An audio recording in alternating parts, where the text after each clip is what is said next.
Hi everyone. Okay, here we are. We made it. We made it. You made it. This is our last class. So, before we start talking about the philosophy, a couple of things. First, if you haven't already looked at the study guide for the final exam, please check it out now. The final exam will be held on May 20th at noon. If you cannot make that, if you are busy during that time, please let me know as soon as possible, and we'll find another time for you to take it. It won't be an issue, but we just need to schedule the time. Second, I guess usually I would say this at the end of the last class, but I'll say it here at the beginning. Um, Thank you so much for sticking with it, for keeping up with the work, for managing through this really difficult, anxiety-inducing, stressful, weird, exhausting situation. Um, this this is just unprecedented. None of us has ever experienced anything like this, and this the first really hard part is about to be over.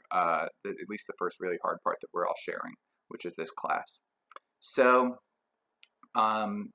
thank you, thank you, and don't be a stranger. I'm around. Oh, and here's Scrapple says, "Thank you." What do you think, Scrapple? You think you're gonna be a sweet boy? Okay, okay. So, um, don't be a stranger. I'm around. You can send me an email anytime, ask me for a recommendation, bounce ideas off me. I'm around. So let's talk about socialism. Okay, so it's always a little strange. Actually, I won't say it's always a little strange. It just is a little strange. Not that I've done it too many times, but to teach things that I've written. But I thought there wasn't anything quite like this that was that I knew of. So I think this is the best sort of piece of writing for the kind of thing that I wanted to do in class today. So this piece, The Case for Socialism, is naturally a defense of socialism. So maybe we should start off by saying what socialism is, at least for the purposes of this class or the purposes of this piece. Different people use the word socialism to mean different things. I take socialism to be that more goods should be owned and managed collectively and democratically. Okay, so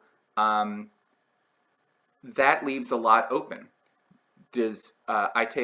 We talked earlier in the semester about workplace democracy or worker cooperatives where businesses are owned collectively by their workers. That I take to be, I think, support for worker cooperatives and the view that we should expand worker co-ops. I take that to be a socialist project. The idea that some things should be owned by the city, say that the city should own Con Ed or that the city should own the MTA rather than leaving it up to some public-private partnership. I would take that to be a socialist project. But there are a lot of different ways that you can do socialism. It can be individual workers at a business owning some business. It could be union representing a whole sector of workers owning that sector collectively. It could be all the people in a city government or state government or national government owning some industry. There are a lot of different ways of doing socialism, and I'm going to kind of, to some extent at least, try to keep the details out of the picture. I don't want to get bogged down in exactly what sort of socialist project we're talking about, but what all these different projects have in common is that they involve advocating for the collective democratic ownership and management of something that is currently private property, either a business or a bunch of businesses in an industry, or some natural resources or land or whatever. Okay, so, Scrapple's leaving. Okay. Socialism is not just whenever the government owns stuff, right? Worker co-ops don't involve government ownership. Uh, uh, Union-based democracy, where unions own sectors of industry or own at least significant parts of an industry, those don't involve government ownership. Um, uh, things like kibbutzes and communes, which are, depending on exactly what you mean by government, maybe they involve government, but they're not. They're not. It's not a matter of state ownership, at least. So socialism isn't just whenever the state or the government owns stuff.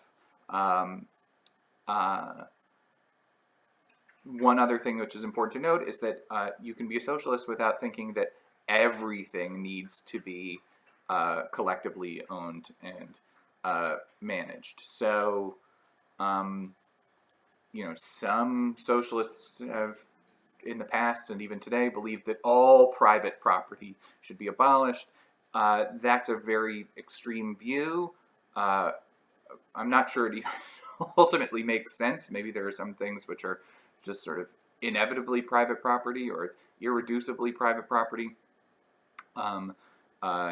The clothing that you're wearing or something like that. It's hard to imagine what it would mean for that to be collectively owned and democratically owned and managed. But in any case, socialists, as I use the term, believe that more goods should be collectively owned and managed democratically. This is not to say that all goods should be collectively and democratically managed and owned. Okay. So, correcting a couple possible misunderstandings there. So, when the last time I taught this piece, some students said that it would be helpful to have some examples up front. Because maybe the only example that you can think of a socialist government is like the Soviet Union or something like that, although that's pretty dated. None of you, or at least the vast majority of you, weren't alive when the Soviet Union was around. I was barely alive myself for the Soviet Union. But like I said, worker co-ops,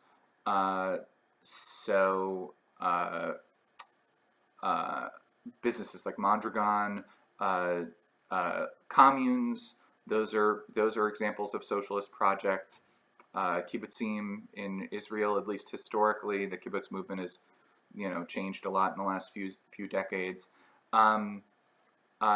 At least in certain points in their history, the governments of recent history, the governments of the Nordic democracies have been socialist. So Sweden in the 1970s had a famous plan to turn over control of all privately owned corporations, at least of a certain size, to sectoral unions. So there would be a union representing some manufacturing sector, a union representing some telecommunications sector, that kind of thing.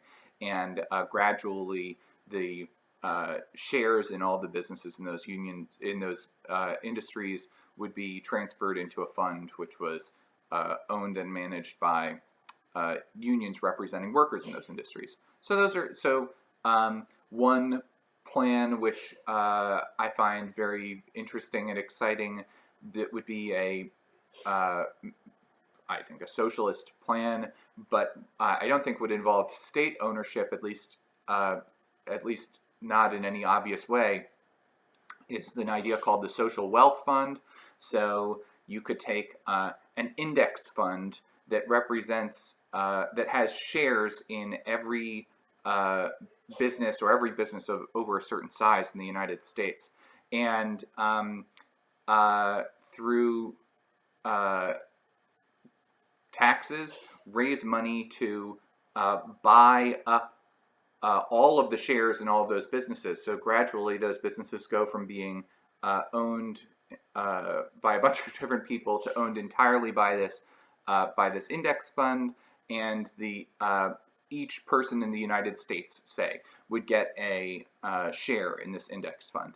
This would be a way of keeping the basic infrastructure of all of the businesses that we have in the United States intact, just gradually transferring ownership of that of those businesses from uh, uh, Jeff Bezos and shit to uh, everybody, to everybody in the United States, to every citizen of the country or every inhabitant of the country. So those are all different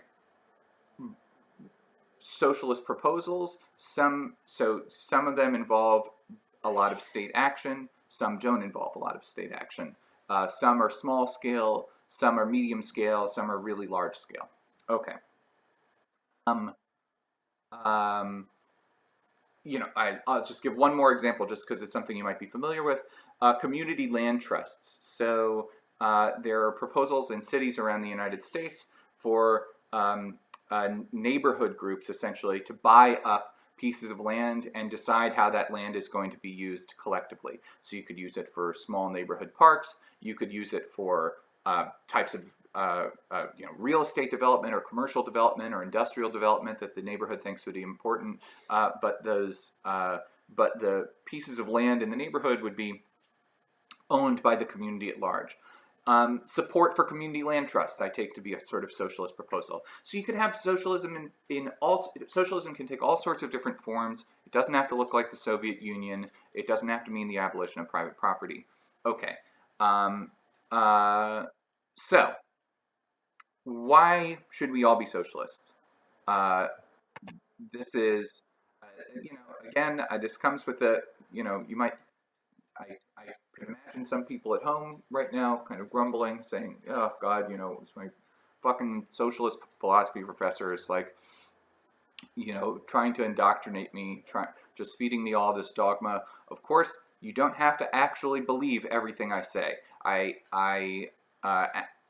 ask only that you take these arguments seriously, and that you think about their relevance to your future work as business people. How, if you believe these arguments for socialism and you think that they lead to that they would justify expanding workplace democracy, expanding community ownership, expanding stakeholder management of privately held firms, you can work with that. You'll be in a position to bring about that sort of change at individual firms if you get into upper management.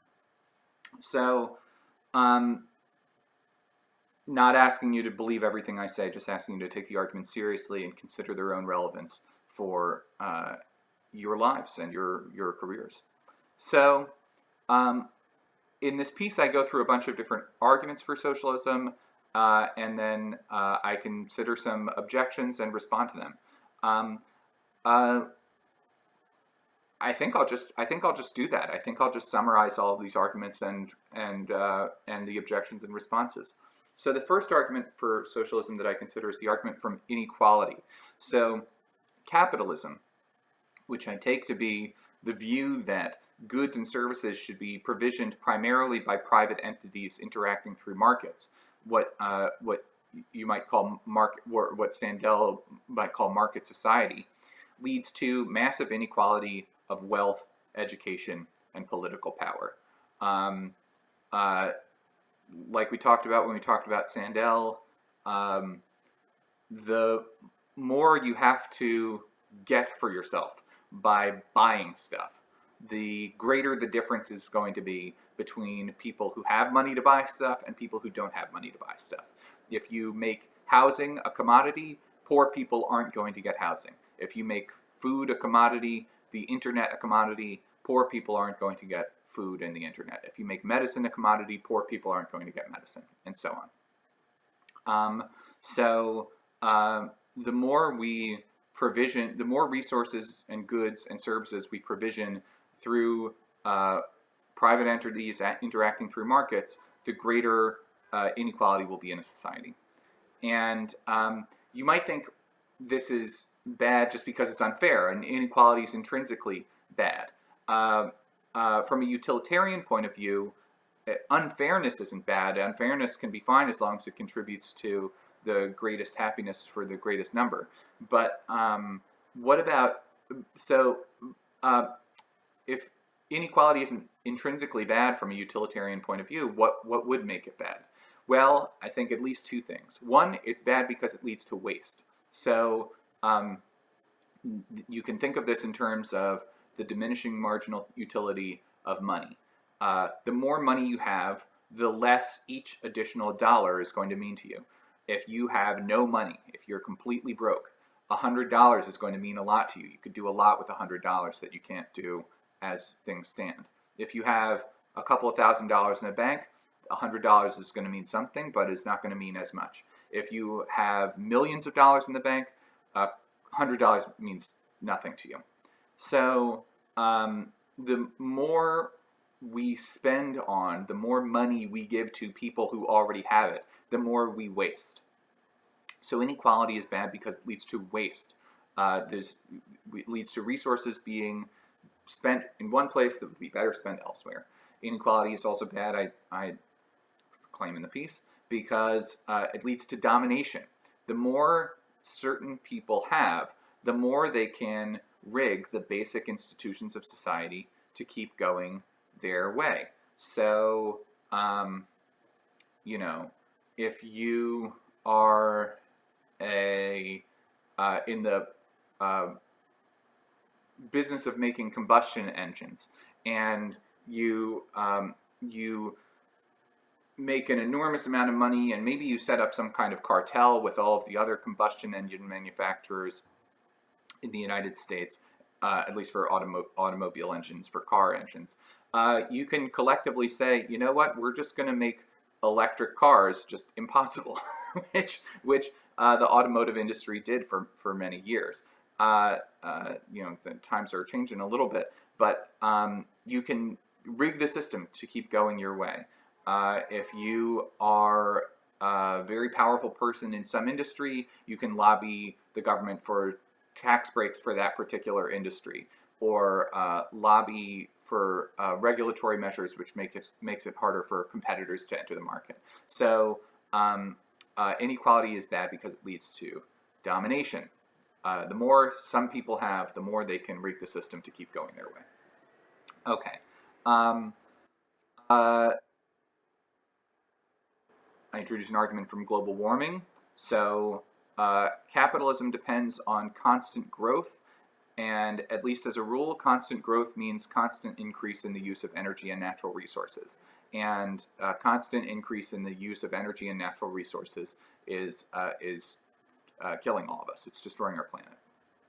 So we need some form of political economy, some way of getting people the goods and services that they need to live good lives that doesn't depend on constant growth. And so, not all forms of socialism are environmentally sustainable. There are socialist states which revolve entirely around the fossil fuel industry. The Soviet Union was a notorious polluter, but some form of political economy that doesn't depend on constant economic growth is going to be needed if we are all going to prevent the planet from melting. So, good.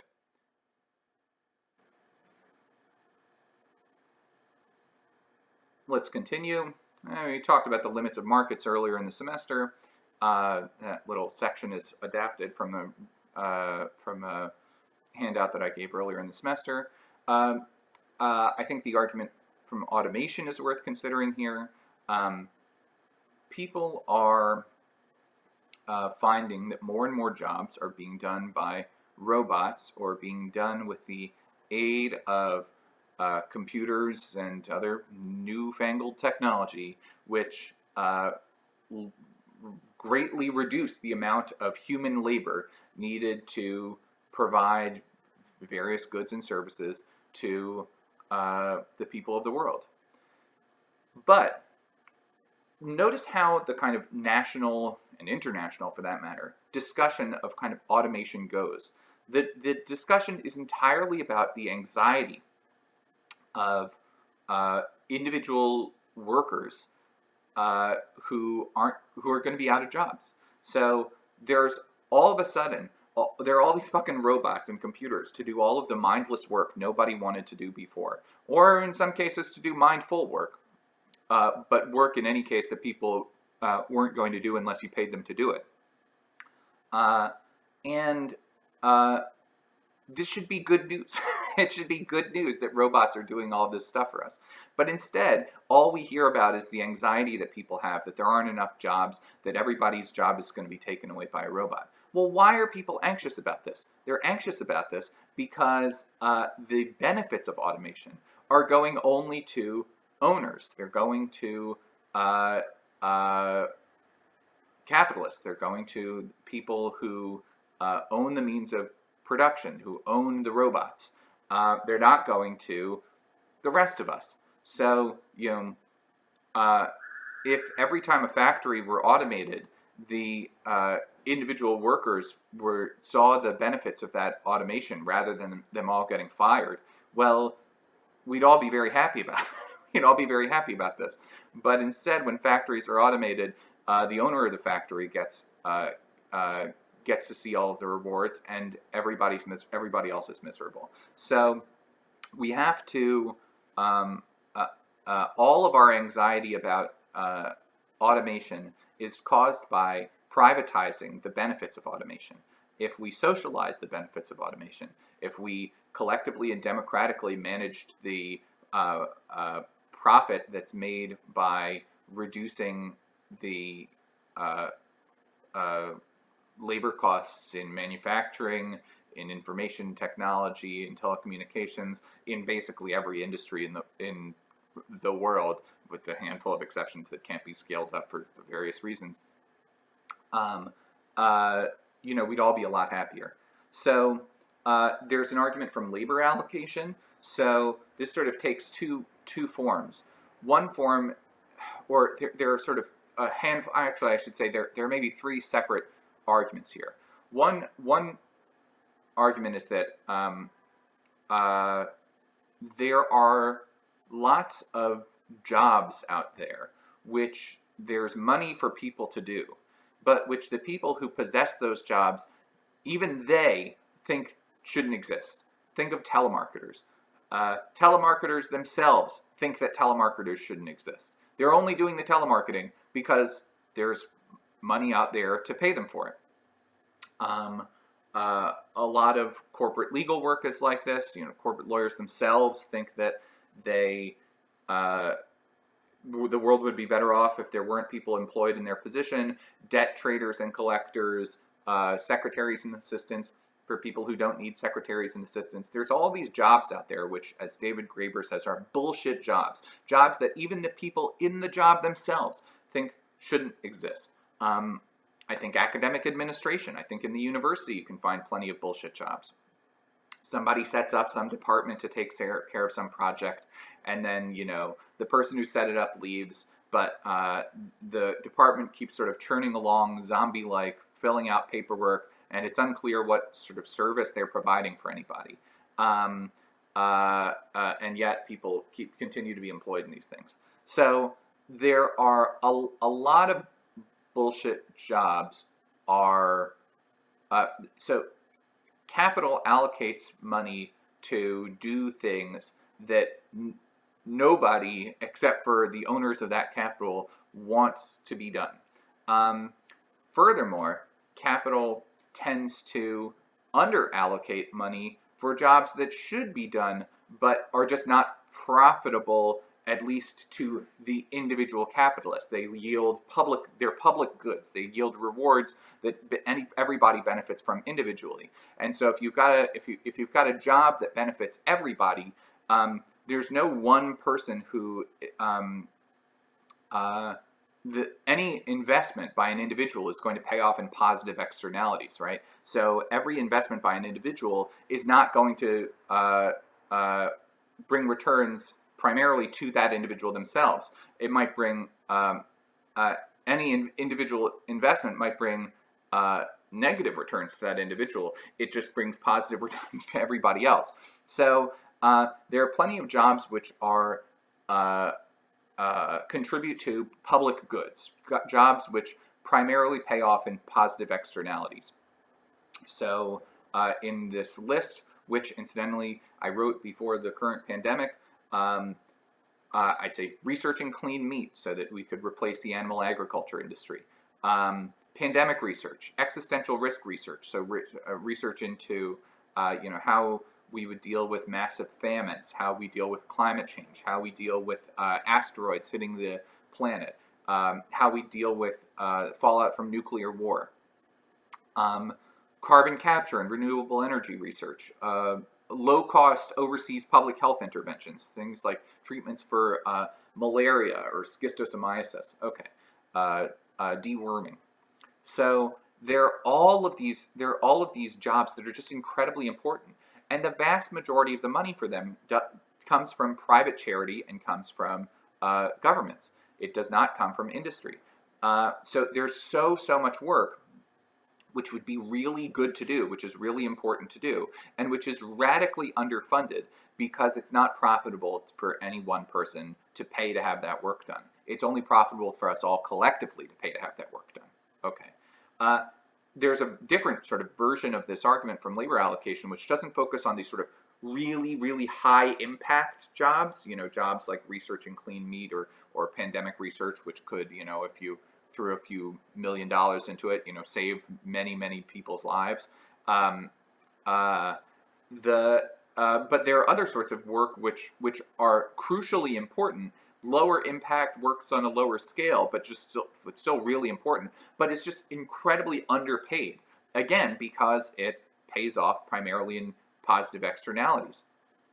So social work, home attendants, janitors, farm workers, at least often these things are paid off in positive externalities. So it's just the way that people are just compensated very poorly for work that we regard as essential. Again, this is something that's really come to light with the coronavirus pandemic. All of a sudden we say, looking around, all these essential workers, home health aides,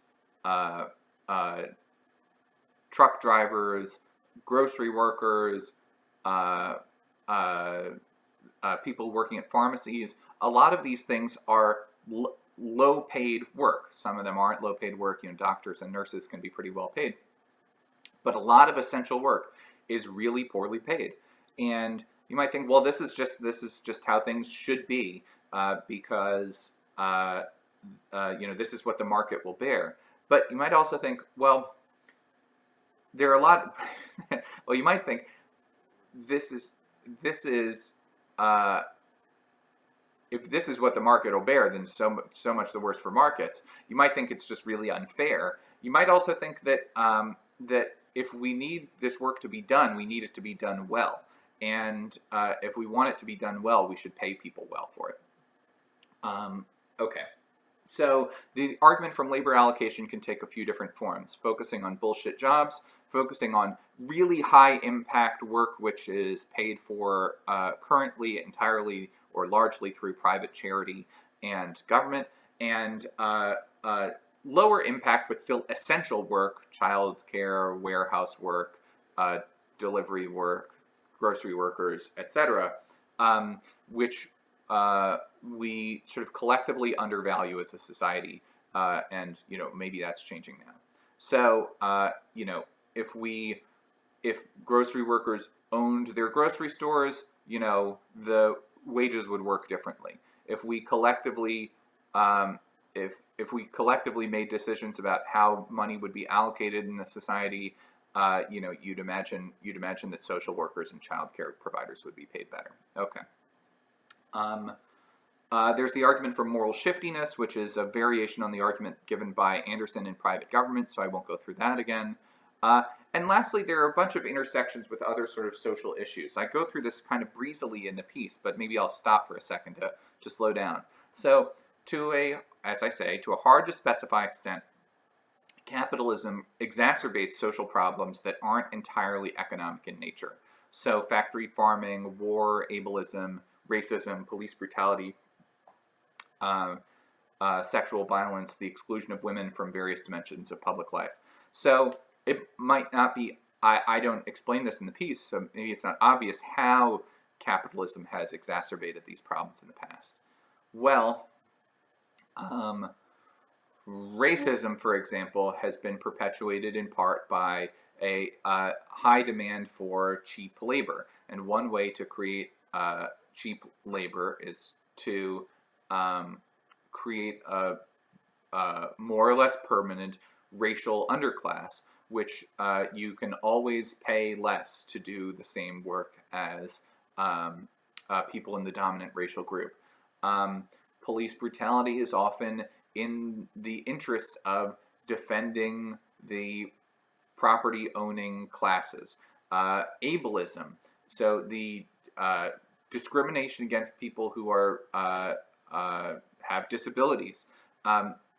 This comes from the way that society, in part comes from, not entirely, but in part has to do with the way that society allocates resources, and saying that people, should get resources which are commensurate to the work that they can do. Of course, if you're disabled and you're incapable of doing certain forms of work, or maybe incapable of working, doing wage labor at all, working for money, then so much the worse for you. Sexual violence, we've already seen this in the workplace. There's a lot of sexual violence. The Me Too movement focused to a distressing extent on celebrities, and I don't really care about celebrities, but there's an enormous sort of epidemic levels of sexual harassment at the workplace, sexual violence at the workplace. This is created by the power that workplace hierarchy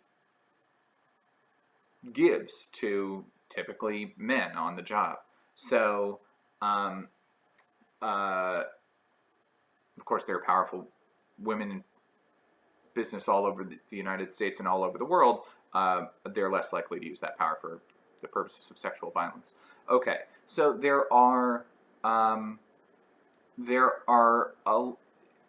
these problems aren't entirely derived from capitalism. They predated capitalism, but they're exacerbated by capitalism in certain ways. And so to the extent that you care about ableism, racism, sexual violence, police brutality, and so on, you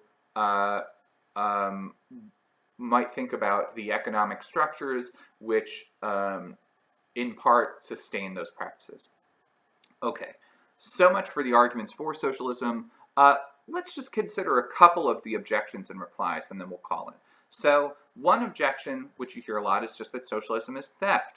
So when you say that you want to collectively and democratically own and manage something that's currently private property, that means that you're taking private property away from people and transferring it to some collective. But taking private property away from people is theft, and theft is wrong. Okay. Not a bad argument. Not a bad argument. It's very clear. Here's why I don't find it convincing. We sometimes think of private property as kind of created by nature.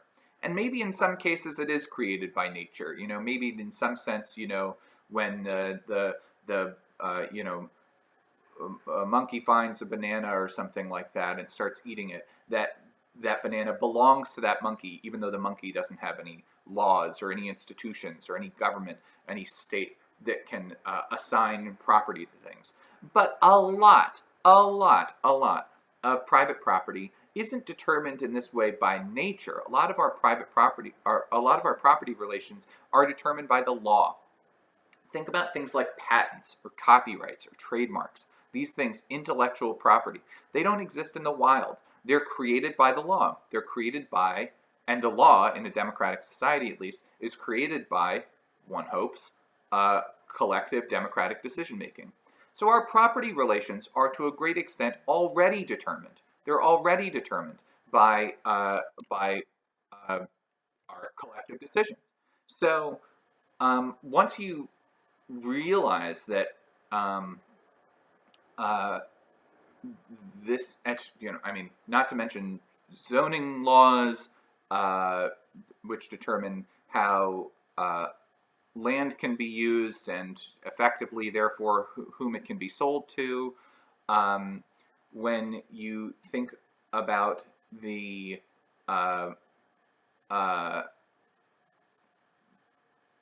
basic infrastructure, this is a slightly different point, but when you think about the basic infrastructure which is collectively owned, which makes all business possible, the roads, for example, then it can seem less like, well, private property is just sort of given by nature, and so private property is already created by collective decision making. So it's within our power to collectively decide to redistribute private property, at least to some extent. At least to some extent. Okay. I think one way to respond to this point that socialism is theft is to say private property is at least often, or as a rule, created by collective decision making. It's not given by nature, and so to use collective decision making to redistribute it isn't a sort of violation of nature itself, or a violation of the natural order of things, or the natural distribution of private property. Okay. Another way of responding to this is that when people try to justify strong private property rights, they often justify things in terms of moral desert. Who deserves what? Well, I built, there's the famous line from Barack Obama from the 2012 presidential election, which he caught a lot of shit for, where somebody says, you didn't build that line. I forget the details exactly. But Obama was speaking of business owners who benefit from public infrastructure. Obama, no socialist. Obama's, a member of the capitalist party of the United States government. But the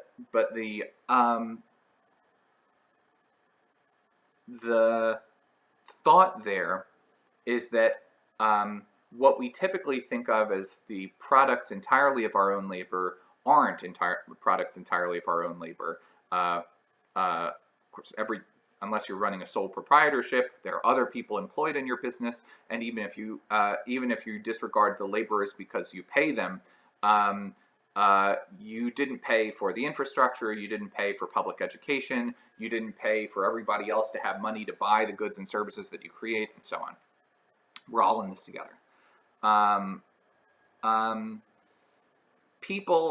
So, one way of sort of fighting back against the thought that people deserve the returns on their own investment, or deserve the private property that they've sort of acquired through their own labor, is to say, well, you didn't really acquire it through your own labor. Your parents and caregivers worked for this. Everybody else in society worked for this too. Okay. So another way to think of this is to say, like, well, dessert is sort of a strange thing, right? Not dessert, the thing that you eat after dinner, but deserving things. The idea that some people deserve some goods is a strange thing. After all, none of us deserve the circumstances in which we were born, right? I didn't deserve to be born a white guy. I didn't deserve to be born Jewish. I didn't deserve to be born in New York City. I didn't deserve to be born with my natural skills and abilities and disabilities. Nobody deserves the circumstances into which they're born, and frankly, they don't deserve what happens to them in even setting aside, the circumstances into which they're born. I don't think anybody thinks that children deserve the various mistreatments that they might receive in the first few years of their lives when they're out of the womb. So, but of course, everything that I earn, everything that I come to deserve, I supposedly, or at least according to common sense, I acquire because of my natural inheritances. So but how can I not deserve my natural inheritances, but I deserve what I make and receive through those natural inheritances? There's something sort of strange about desert, which seems to sort of unravel when you focus on the fact that nobody deserves their basic skills and talents. Okay.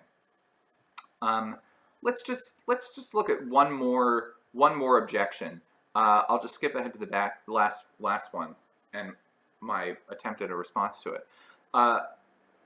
This is the objection that socialist states have a bad track record, and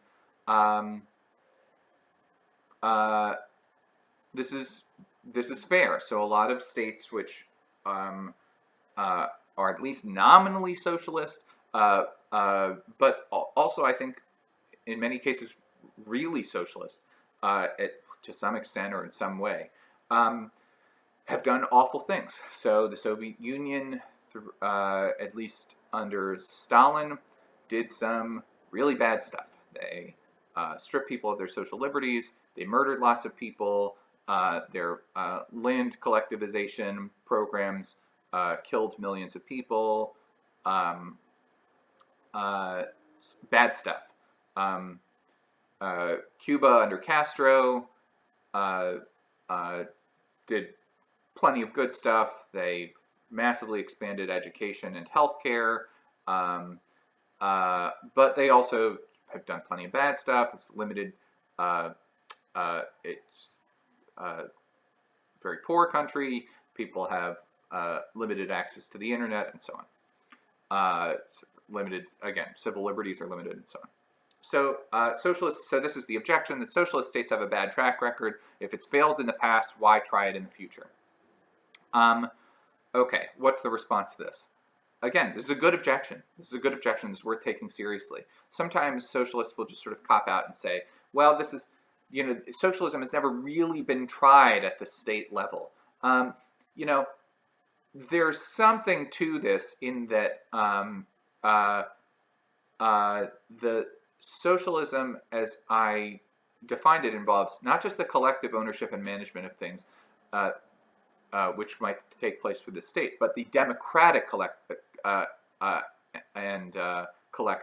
ownership and management of things which are currently private property. And the Soviet Union was not a democracy. Castro's Cuba is not a democracy. So, there's some reason to say that, these examples of socialist states in the past that have had bad track records aren't really socialist. Yeah, that's fair, but it's also a bit of a cop-out. If every attempt at a socialist state fails to even succeed at being a socialist state, then that would also be a reason not to try socialism. So, I don't find that response, that socialism has never really been tried at the state level, convincing. There are some other ways of responding, though. One is to say that plenty of socialist states have good track records. So Burkina Faso under Thomas Sankara, Chile under Allende, experiments with socialism or sort of variations on socialism, social democracy, whatever you want to call it, in Egypt and Iran were successful. Arguably the Nordic states today, but certainly also the Nordic states in like the 1970s.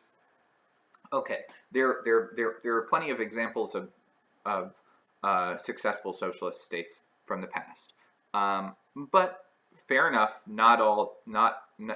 Plenty of socialist states do have a bad track record, but the question is why they failed. Did they fail because they were, after all, don't all states have a bad track record, socialist or otherwise?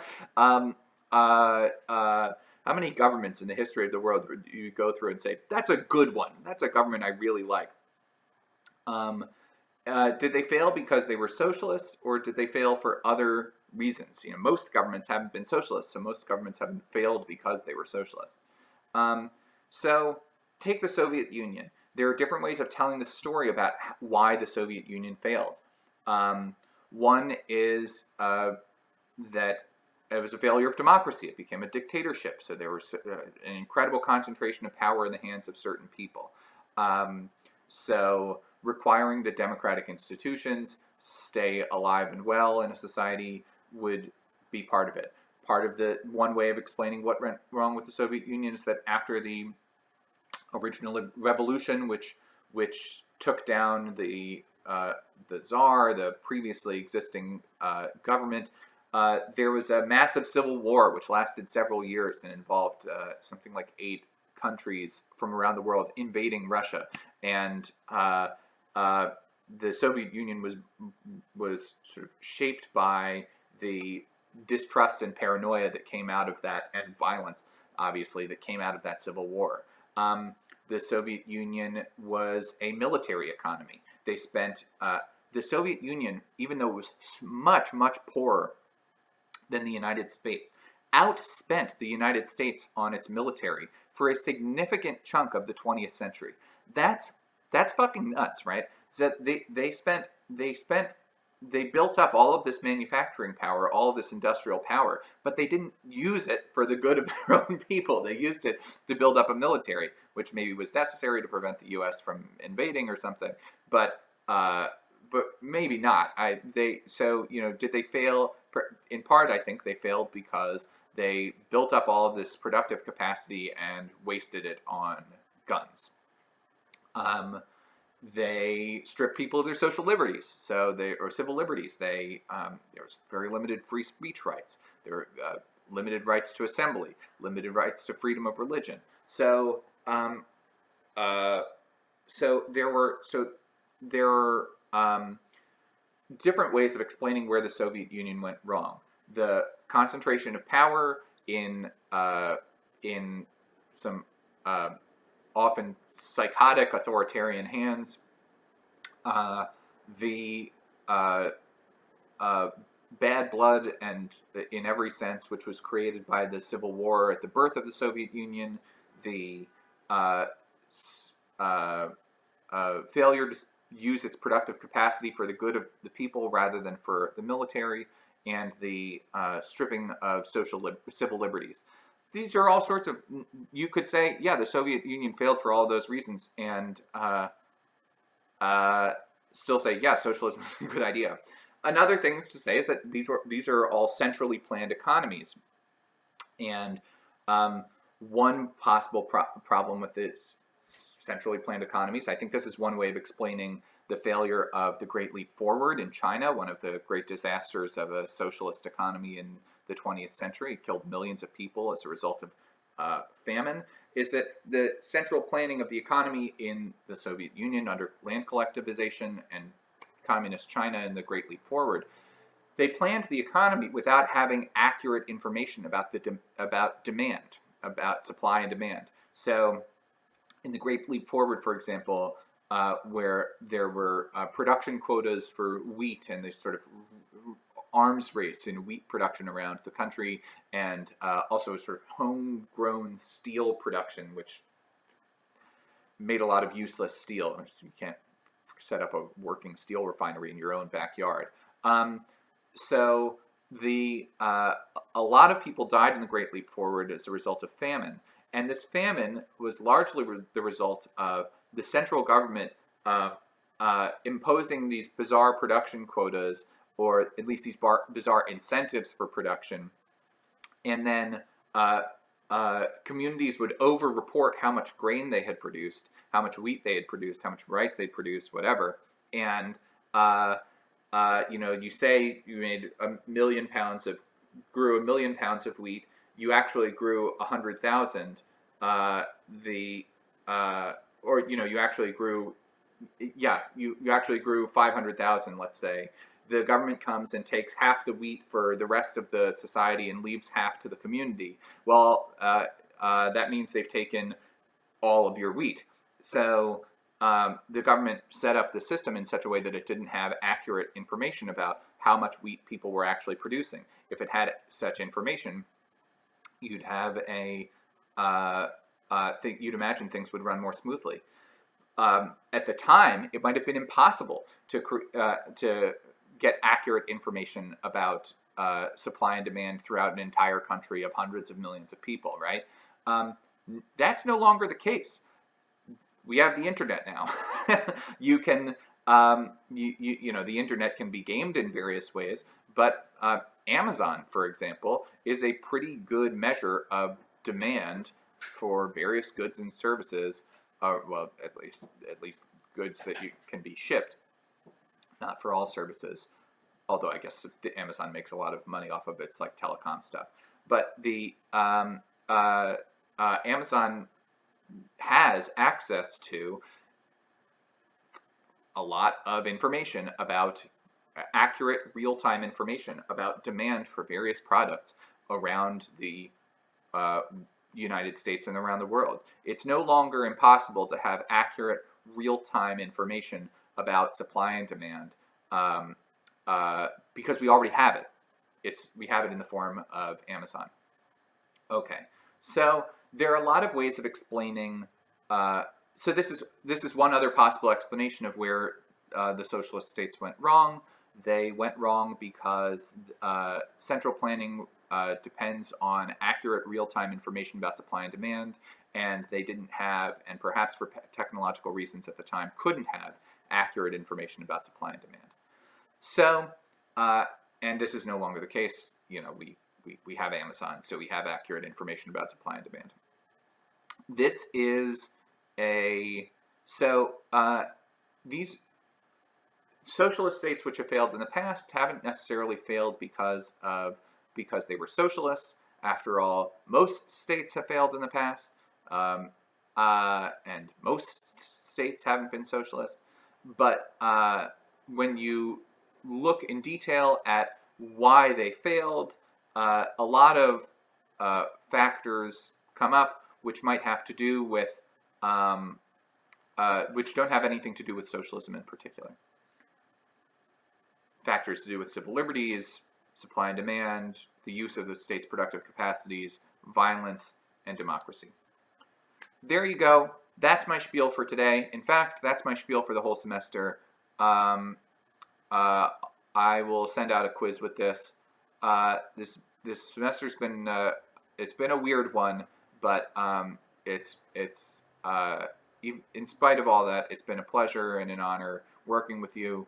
And don't be a stranger. I'm around. You're going to make it through this, and I'll see you on the other side. Okay.